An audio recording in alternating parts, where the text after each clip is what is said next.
dalam berbuat dosa. Lalu kata Nabi SAW, dan termasuk terang-terangan dalam berbuat dosa adalah menceritakan apa yang sudah dia lakukan. Jangan ceritakan, tutupi. Pernah saya jelaskan bahkan dalam masalah rumah tangga pun, tidak usah antum sebagai suami tanya atau sebagai istri nanya, dulu masa lalunya gimana, cerita dong. Terus kalau dia bilang, iya saya pernah pacaran sama 100 orang, gimana? Antum gak bisa tidur malam itu. Untuk ini orang sekarang depan mata saya, ini istri saya, ini suami saya. Udah selesai ini loh sekarang. Nikmatin saja. Tugas antum jadi suami, antum jadi istri, itu hanya sampai ajal datang. Selebihnya gak ada urusan kita.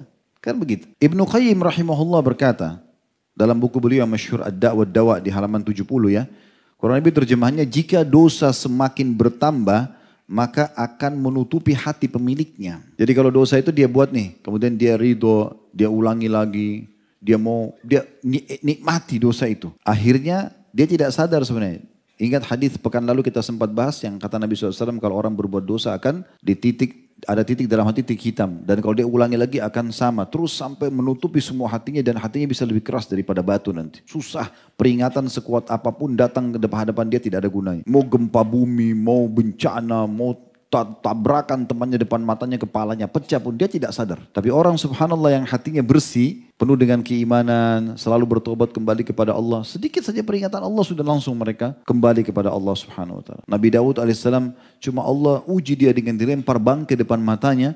Langsung beliau ruku, sujud kepada Allah SWT. Langsung sujud sampai Allah turunkan wahyunya kalau itu hanya ujian saja. Karena takutnya dosa. Kemudian Ali radhiyallahu anhu juga mengatakan dalam kitab Al-Jawabul Kafi di halaman 87. Ini dinukil juga oleh Ibnu Qayyim rahimahullah perkataan beliau. Ali radhiyallahu anhu. Ma nuzzila bala'un illa bidham. Ketahuilah tidak ada bala, gak ada cobaan, gak ada gangguan yang turun kepada seseorang kecuali karena dosa. Jadi sadari ini teman-teman, setiap perbuatan dosa bisa mendatangkan bala. Lalu untuk apa? Gitu kan? Sudah kita jelaskan perbuatan yang lalu, dosa itu untuk dipelajari dan dijauhi. Amal soleh untuk dipelajari dan dikerjakan. Dan tidak ada yang bisa mengubah kita menjadi orang yang lebih patuh, meninggalkan dosa, itu kecuali diri kita sendiri. Kami di majelis ilmu begini cuma bisa teriak-teriak, ngomong gini. Pakai mikrofon, antum dengar, antum sendiri yang tentukan. Harus kita ubah diri kita menjadi orang yang lebih baik. Dan tidak usah peduli dengan perkataan orang, sering saya katakan itu. Kata beliau, manuzzila bala'un illa bidham. Tidak ada bala yang turun, Allah datangkan kepada seseorang kecuali karena dosa. Wala rufi'a bala'un illa bitaubah. Dan ketahuilah tidak ada yang bisa mengangkat bala, ujian apapun. Jadi teman-teman yang hadir sini punya merasa ada ujian dalam dirinya, antum mau angkat itu, ini wasiat Ali. Dan tidak akan diangkat bala itu kecuali dengan taubat. Itu saja kuncinya. Penyakit, gangguan orang, terlilit utang, ribut rumah tangga, belum punya keturunan, apa saja. Bala ujiannya, taubat kuncinya. Taubat yang nasuha kepada Allah, aman. Itu saja kuncinya. Sisi yang lain, obat dokter, ya, nasihat orang lain, itu semua hanya pelengkap saja. Intinya itu. Ibnu Qayyim juga mengatakan di antara akibat dari berbuat dosa adalah mendatangkan musibah atau bencana. Di antara akibat dari berbuat dosa adalah mendatangkan musibah. Oleh karena itu hilangnya sebuah nikmat dari seorang hamba adalah karena dosa. Jadi kata beliau, di antara akibat berbuat dosa adalah mendatangkan bencana dan juga hilangnya sebuah nikmat dari seorang hamba adalah akibat dosa. Diambil dari kitab Al-Jawabul Kafi di halaman 87. Karena semua musibah penyebabnya dosa. Tidak ada yang bisa antum nisbatkan keburukan semuanya kecuali dosa. Semua masalah, dosa masalahnya. Udah selesai, itu aja. Semua masalah, kecil atau besar, dosa. Itu intinya. Kata beliau, tidaklah disandarkan semua kejelekan atau kerusakan melainkan pada dosa. Karena semua cobaan, semua musibah penyebabnya adalah dosa. Sederhananya begitu. Jadi apapun yang sedang datang kepada kita sebagai ujian yang kita rasakan teman-teman, yang paling pertama ya, introspeksi diri dulu. Istighfar kepada Allah. Tidak usah cari kenapa orang ini ghibah saya, kenapa orang ini fitnah saya, kenapa orang ini ambil barang saya, kenapa orang ini tidak bayar utang, kenapa orang ini sakit di saya. Lupain semua itu. Karena itu semua datang sebabnya dari antum. Dosa dari sini. Istighfar kepada Allah, taubat. Kalau perlu sholat taubat, tulus kepada Allah SWT. Selesai semua itu. Itu intinya sebenarnya. Kalau antum pulang malam ini bawa poin ini selesai. Ini poin pentingnya. Dan subhanallah ada sebuah poin saya ambil dari apa yang tadi saya sampaikan itu. Setelah disusun dari beberapa poin yang Allah mudahkan tadi. Kenikmatan sebuah nikmat itu justru memuncak. Ini perkataan saya teman-teman ya. Saya melihat kenikmatan sebuah nikmat memuncak dan maksimal di saat dosa-dosa dan pelanggaran dijauhi. Contoh misal, saya kembali ke hubungan biologis suami istri. Ini yang bujang-bujang mohon maaf sudah, apa boleh buat. Ya.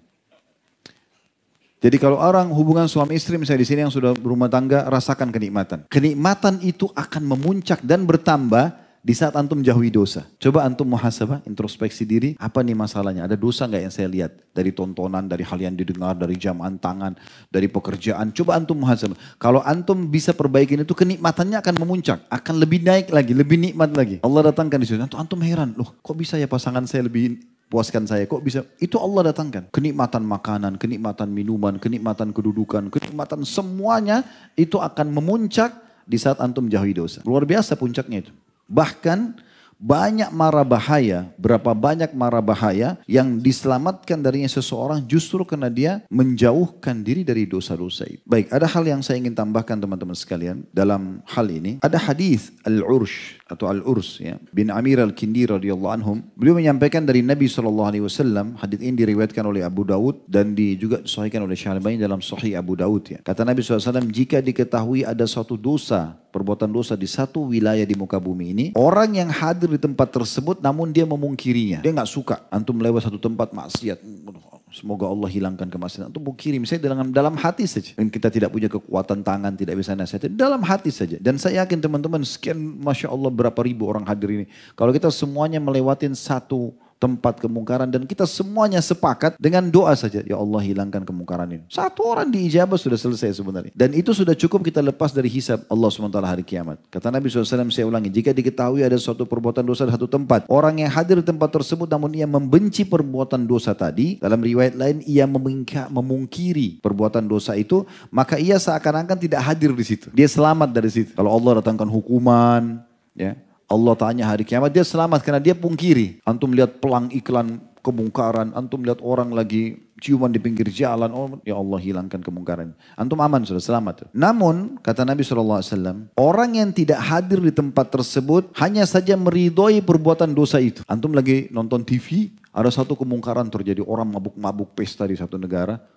Enak bener. Coba saya di sana saya juga ikut-ikutan. Tahun baru, mabuk-mabukan, peluk-pelukan, buat maksiat. Atau ada tontonan tentang orang di diskotik, apalah. Lalu dia ridho dengan itu. Dia tidak hadir. Kata Nabi SAW. Ya. Dan bila ada orang yang tidak hadir di tempat dosa itu, namun meridhoi perbuatan dosa tersebut, maka ia sama seperti orang yang hadir di tempat itu. Jadi memang kita betul-betul, kita pun tidak lakukan, tidak boleh kita ridho orang lain lakukan. Kita tidak suka dengan itu supaya kita selamat. Ada sebuah riwayat Bukhari, Nabi SAW mengatakan Allah pernah mengutus Jibril alaihissalam mendatangi satu wilayah untuk dihancurkan. Lalu Jibril alaihissalam kembali kepada Allah lalu mengatakan, ya Allah, sesungguhnya ada hambamu fulan, orang soleh, ada di situ. Kata Allah SWT, mulai dari dia dulu. Hukuman itu mulai dari dia dulu. Karena dia tidak pernah amir ma'ruf, tidak pernah nahi mungkar. Dia mau selamat sendiri masuk surga. Tidak pernah dia pungkiri sama sekali. Dia hadir di satu tempat tapi dia tidak pungkiri. Maka dia sama dengan pelakunya. Allah suruh dia duluan disiksa, baru orang-orang yang berbuat maksiat itu. Coba bayangkan bahayanya itu. Jadi hati-hati teman-teman sekalian. Kenapa Nabi SAW mengatakan orang yang hadir tapi dia pungkiri, tapi seakan-akan dia tidak hadir di situ? Karena dia memungkirinya. Maknanya orang yang membenci maksiat yang ia lihat, dianggap seakan-akan bukan orang yang melihatnya. Fahuwa mithal ladzi lam yara. Dia seperti orang yang tidak lihat kemungkaran itu. Karena begitu dia tahu, dia langsung pungkiri. Li'annahu salima bihadzal inkar. Dan dia selamat karena memungkiri kemungkaran tersebut. Kemudian beliau juga mengatakan, idza sami'a bi amrin qad hasala wa huwa ghaibun anhu. Jika seorang mendengarkan suatu perkara maksiat yang telah terjadi, walakinnahu a'jabahu kana kaman syahidah, tapi dia kagum dengan maksiat itu, maka sama dengan orang yang melihatnya, menyaksikannya. Li'annahu radiya bil amr munkar, karena dia ridho dengan perbuatan mungkar itu. Wa radiya bil amr muharram, dan dia ridho dengan perbuatan yang telah Allah haramkan. Fahuwa bihadzal ridha wa bihadzal farah was surur, maka dia dengan keridhoannya itu dan kegembiraannya itu lihusulihi ragma gaibati kalladhi hadara au syahid. Dengan kegembiraannya itu, dengan keridhoannya itu, ya, yang dia rasakan, yang dia pertahankan, maka walaupun dia tidak hadir di situ, sama saja kalau dia sedang hadir. Maka ini poin penting sekali untuk digarisbawahi.